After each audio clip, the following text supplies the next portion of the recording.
Cristóbal Colón fue un navegante, cartógrafo, almirante, virrey y gobernador general que nació el 31 de octubre de 1451. Durante el siglo XV, las potencias de Europa competían por recursos.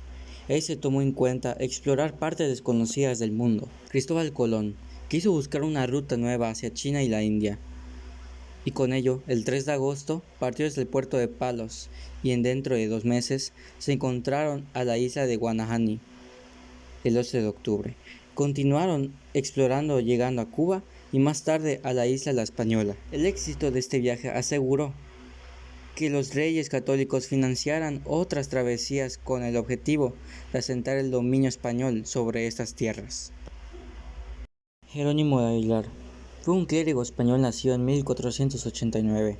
Habiendo recibido órdenes de menores, fue trasladado a América e intervino en las guerras de comarca de Darién. En 1511 se embarcó de regreso a Santo Domingo en la nave de Juan Valdivia, pero el barco naufragó frente a las costas de Yucatán. De los escasos sobrevivientes, solamente Jerónimo de Aguilar y Gonzalo Guerrero sobrevivieron. Por 8 años convivió con los mayas y aprendió a hablar su idioma, hasta que fue rescatado por Hernán Cortés en 1519. Jerónimo Aguilar se convertiría en los intérpretes de Hernán Cortés junto a la Malinche. Poco se sabe de la vida de Gonzalo Guerrero anterior a la conquista de México, debido de llegar a América en alguna de las expediciones que zarparon de España a finales del siglo XV o principios del siglo XVI, sin que de ello haya quedado constancia documental.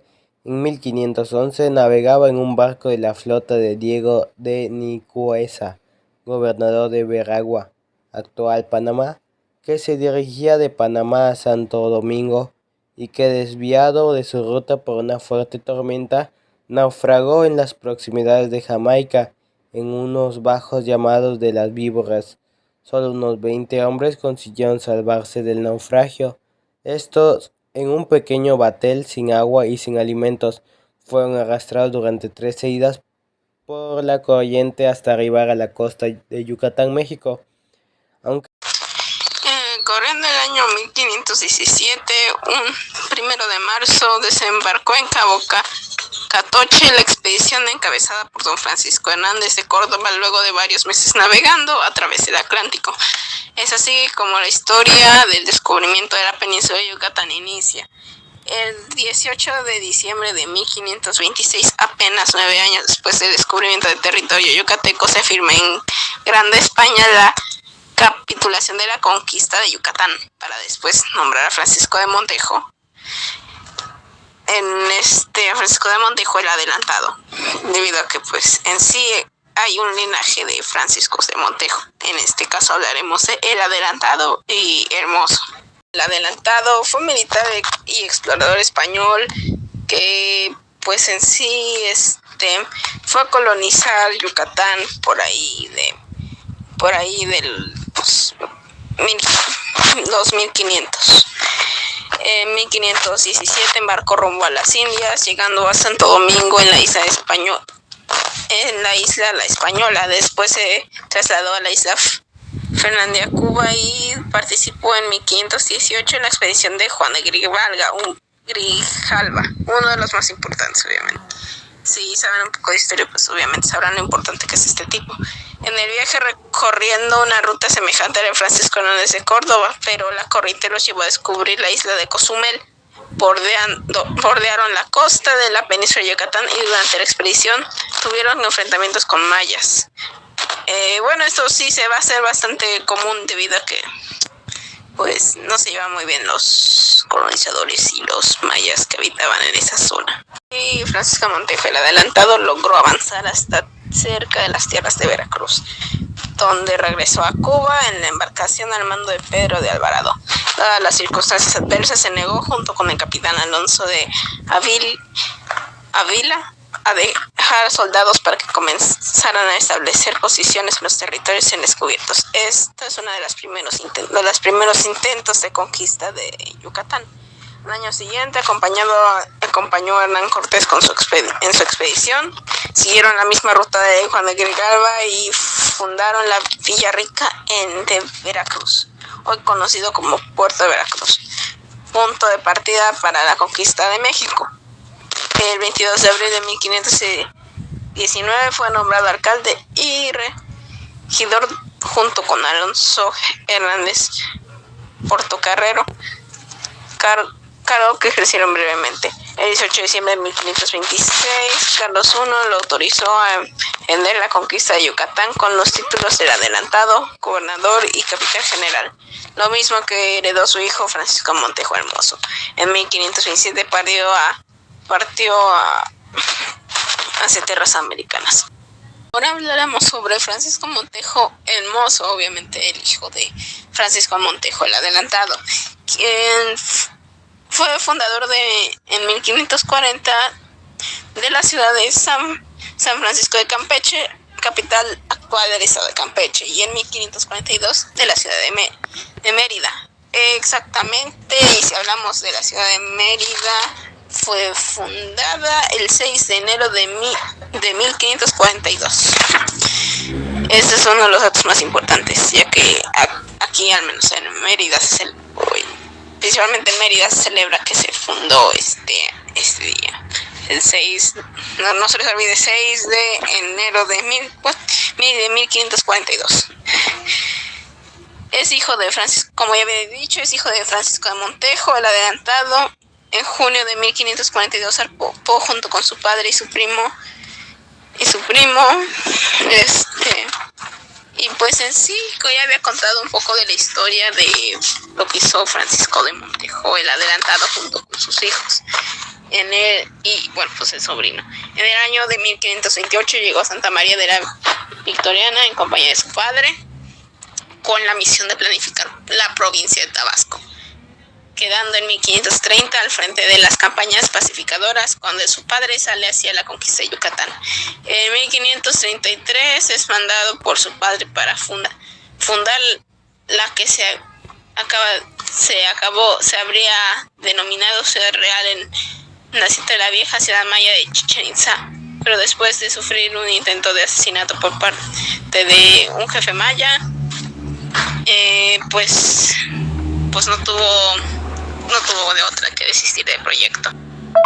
Debido a la insurrección de los indígenas mayas contra las autoridades españolas de Tabasco, lo que había dicho anteriormente, en el año 1565, la segunda audiencia restituye a su cargo a Francisco de Montejo el Adelantado, quien enviaría a su hijo, Francisco de Montejo el Mozo, del que estamos hablando, para iniciar nuevamente la planificación de la provincia, lográndolo parcialmente en 1537, al menos en Tabasco, pero como ya mencioné, es más conocido por haber logrado fundar Mérida el 6 de enero de 1542, algo que pues es muy importante.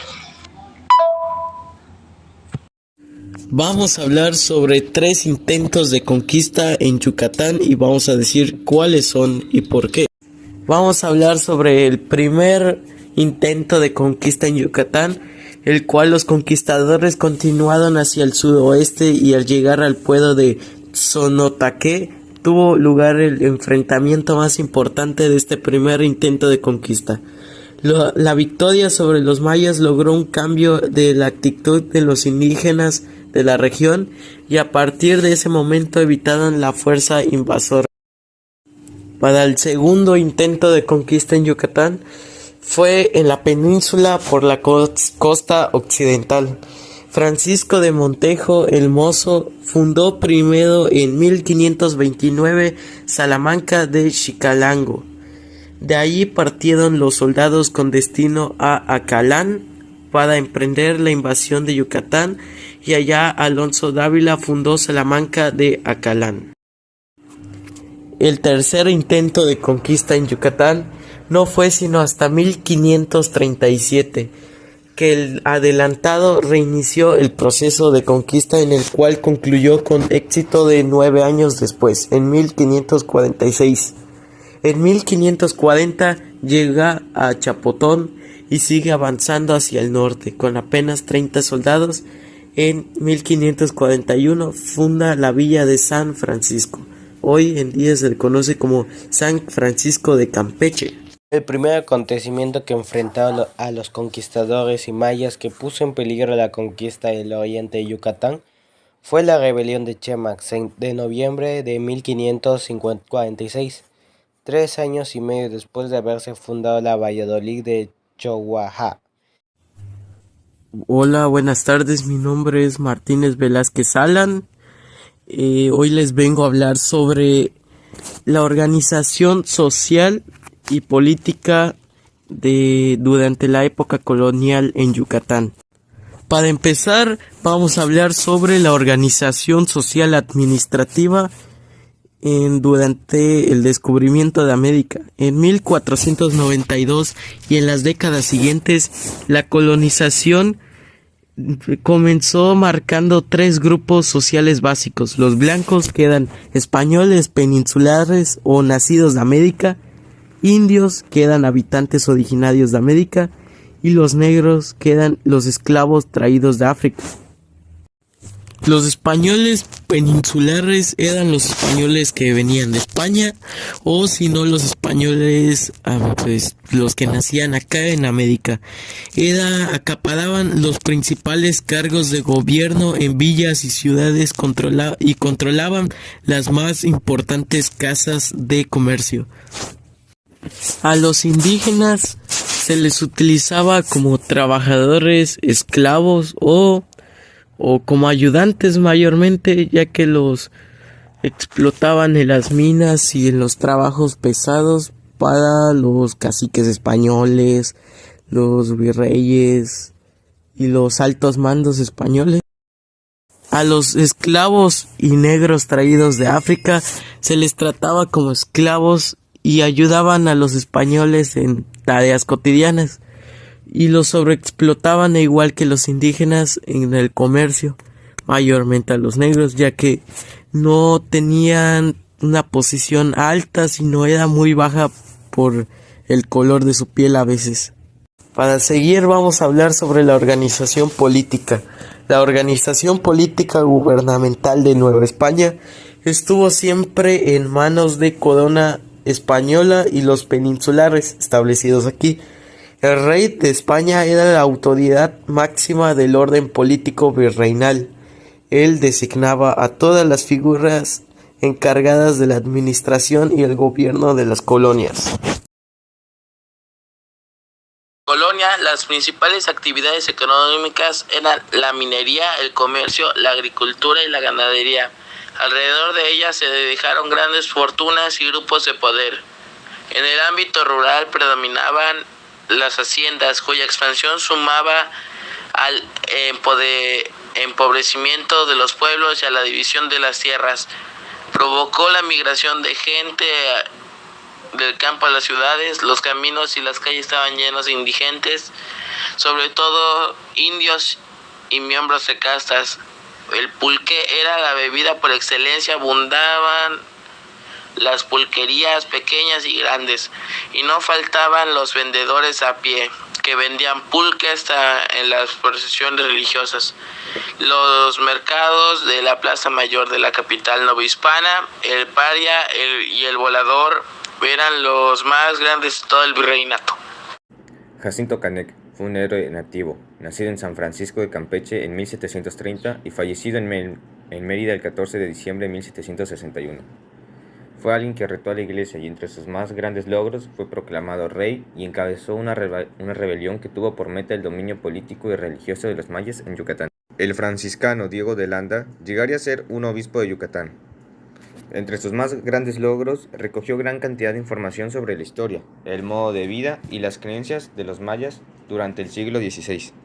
Eligio Ancona fue sucesivamente regidor del Ayuntamiento de Mérida, secretario de Gobierno, magistrado y gobernador del estado por 2 veces, interino en 1868 y constitucional de 1875 a 1876. Fue diputado federal y magistrado de la Suprema Corte de la Justicia de la Nación. Manuel Cepeda Peraza fue un militar mexicano, defensor de la República en época de Benito Juárez y más tarde gobernador de Yucatán. Nació en la ciudad de Mérida en el año 1828 y falleció en el mismo lugar en 1869. Heredero del trono de España, fue excluido de participar a causa del dominio ejercido por el primer ministro Manuel Godoy. En los primeros años del siglo XIX se conformó en torno a Fernando un partido contrario a Godoy. En marzo de 1808, el motín de Aranjuez derrocó al ministro y Carlos IV abdicó a favor de su hijo Fernando, quien comenzó a gobernar con el nombre de Fernando VII. Sin embargo, Napoleón invadió España y Fernando VII fue retenido en Francia hasta 1814. Reinstalado en el trono tras la caída de Napoleón, en 1814 Fernando VII derogó la Constitución Liberal de Cádiz de 1812 y gobernó como monarca absoluto. En América, mientras tanto, existían brotes independentistas, y Fernando VII no logró impedir la desintegración final de la mayor parte del imperio hispano. Los sanjuanistas, llamados así debido a que son conocidos por la iglesia de San Juan, fueron los precursores de la independencia en la península yucateca. No llegaron a la categoría de insurgentes como en el centro de México, pues no organizaron ningún movimiento armado, pero se les consideró lo bastante rebeldes como para merecer un severo castigo. Manuel Crescencio Rejón, junto con Mariano Otero, se le considera el padre del juicio de amparo, arquetipo de la defensa constitucional de los derechos individuales en el mundo. Es considerado un gran hombre de leyes, diplomático, tratadista, hombre de Estado, pero sobre todo, un pionero de la generación de los grandes liberales de este país. García Rejón se consolidó como un hombre de leyes.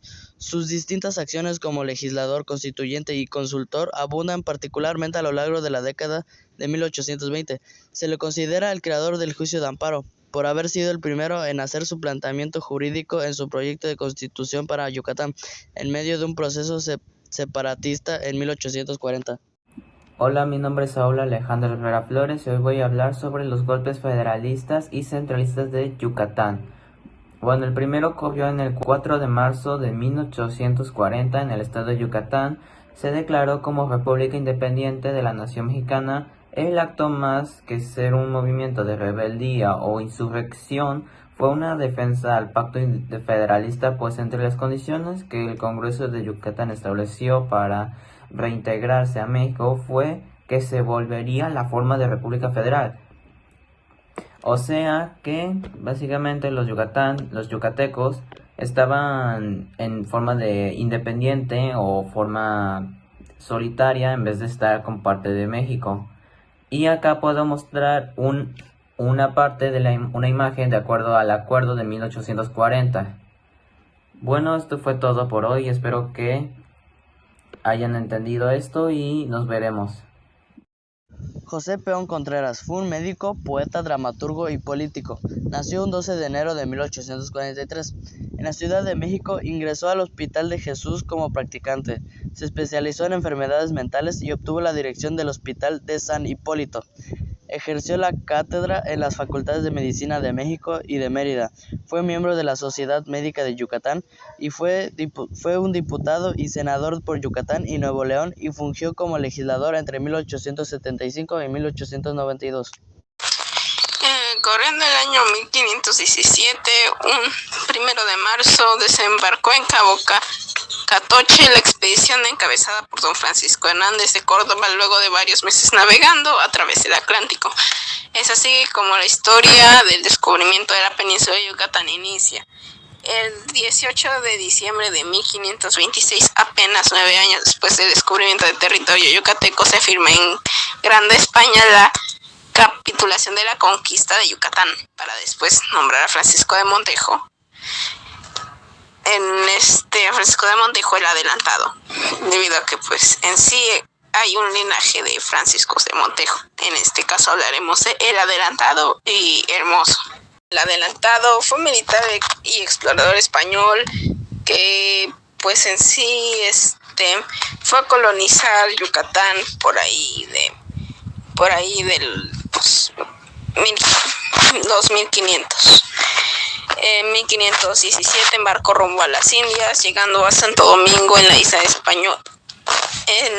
La Española. Después se trasladó a la isla Fernandina, Cuba, y participó en 1518 en la expedición de Juan de Grijalva, uno de los más importantes, obviamente.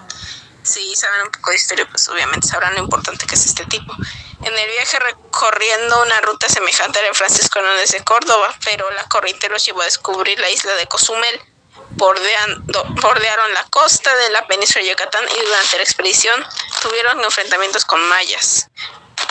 Bueno, esto sí se va a hacer bastante común debido a que pues no se llevan muy bien los colonizadores y los mayas que habitaban en esa zona. Y Francisco Montejo, el adelantado, logró avanzar hasta cerca de las tierras de Veracruz, donde regresó a Cuba en la embarcación al mando de Pedro de Alvarado. Dadas las circunstancias adversas, se negó junto con el capitán Alonso de Avila a dejar soldados para que comenzaran a establecer posiciones en los territorios descubiertos. Esta es una de los primeros intentos de conquista de Yucatán. Al año siguiente acompañó a Hernán Cortés en su expedición. Siguieron la misma ruta de Juan de Grijalva y fundaron la Villa Rica de Veracruz, hoy conocido como Puerto de Veracruz, punto de partida para la conquista de México. El 22 de abril de 1519 fue nombrado alcalde y regidor junto con Alonso Hernández Portocarrero, cargo que ejercieron brevemente. El 18 de diciembre de 1526, Carlos I lo autorizó a emprender la conquista de Yucatán con los títulos de adelantado, gobernador y capitán general, lo mismo que heredó su hijo Francisco Montejo el Mozo. En 1527 partió hacia tierras americanas. Ahora hablaremos sobre Francisco Montejo el Mozo, obviamente el hijo de Francisco Montejo el adelantado, quien fue fundador en 1540 de la ciudad de San Francisco de Campeche, capital actual del estado de Campeche, y en 1542 de la ciudad de Mérida. Exactamente, y si hablamos de la ciudad de Mérida, fue fundada el 6 de enero de 1542. Este es uno de los datos más importantes, ya que aquí, al menos en Mérida, principalmente en Mérida, se celebra que se fundó este día. El 6, no se les olvide, 6 de enero de 1542. Es hijo de Francisco, como ya había dicho, es hijo de Francisco de Montejo, el adelantado. En junio de 1542 zarpó junto con su padre y su primo. Y pues en sí, ya había contado un poco de la historia de lo que hizo Francisco de Montejo, el adelantado, junto con sus hijos. Y bueno, pues el sobrino. En el año de 1528 llegó a Santa María de la Victoriana en compañía de su padre, con la misión de planificar la provincia de Tabasco, quedando en 1530 al frente de las campañas pacificadoras cuando su padre sale hacia la conquista de Yucatán. En 1533 es mandado por su padre para fundar la que se habría denominado Ciudad Real en la cita de la vieja ciudad maya de Chichén Itzá, pero después de sufrir un intento de asesinato por parte de un jefe maya, pues no tuvo de otra que desistir del proyecto. Debido a la insurrección de los indígenas mayas contra las autoridades españolas de Tabasco, lo que había dicho anteriormente, en el año 1535, la segunda audiencia restituye a su cargo a Francisco de Montejo el adelantado, quien enviaría a su hijo, Francisco de Montejo el Mozo, del que estamos hablando, para iniciar nuevamente la planificación de la provincia, lográndolo parcialmente en 1537, al menos en Tabasco, pero como ya mencioné, es más conocido por haber logrado fundar Mérida el 6 de enero de 1542, algo que pues es muy importante. Para mí la historia de Yucatán es un tema bastante interesante, al menos a mí me parece bastante interesante, ya que es una parte de la historia que yo no conocía, ya me ignorante, pero yo no la conocía y pues, sí es bastante interesante, además de que me gustan temas así en el que hablan sobre cómo la pasaban esas personas en esos tiempos. Ya temas que son en los que hablan más de política en la historia no me gustan tanto, pero en este caso la historia de Yucatán me parece bastante interesante. Pues mi opinión acerca sobre el federalismo y el centralismo de Yucatán estuvo algo interesante, ya que ahí me di cuenta de que Yucatán pues estaba a punto de convertirse en en un país independiente o algo así, pero al final no se pudo y terminó siendo el Estado de México como es actualmente. Bueno, esto solo ha sido mi opinión acerca de esto, pero la verdad sí me intrigó demasiado. Y la verdad sí le veo muy interesante. En mi opinión, considero que la historia de Yucatán es algo curiosa e importante debido a que en esa parte del país fue donde se llevó a cabo el inicio de la colonización española y esto marcó un inicio y un después en el país de México. La historia de Yucatán fue muy interesante, especialmente en mi caso, porque mis padres no son de aquí, entonces estoy aprendiendo conocimiento nuevo que mis padres no tienen mucho conocimiento. En mi opinión, las haciendas eran lo más interesante de la época colonial porque en las haciendas se producía ganadería, ganado, a la vez agricultura, gracias a todo el terreno que tenían disponible para poder hacerlo. Mi opinión sobre el tema de organización social y política es que nos demuestra cómo era la vida antes, o sea, en la época colonial. Cómo ahorita las personas disfrutan de más derechos y privilegios que antes, ya que nos demuestra que en la organización social nos demuestra que hubo discriminación hacia ciertas razas, entre comillas, que los españoles hacían. Y en la organización política nos demuestran que todo era dirigido por un rey. Ahorita es dirigido por un presidente, pero pues es entre comillas con gobernadores, presidentes. Solo que antes eran con reyes, virreyes. Y pues todo se gobernaba, se dirigía y pues se sufría más entre comillas. Me pareció interesante la historia de Yucatán, ya que gracias a ella sabemos dónde vivimos, conocemos su historia, su cultura y los acontecimientos previos para saber a dónde estamos ahora. Se me hizo bastante interesante, la verdad. Desde hace mucho tiempo tenía la historia como un hobby personal y realmente pues se me hace un poquito más fácil la materia de historia.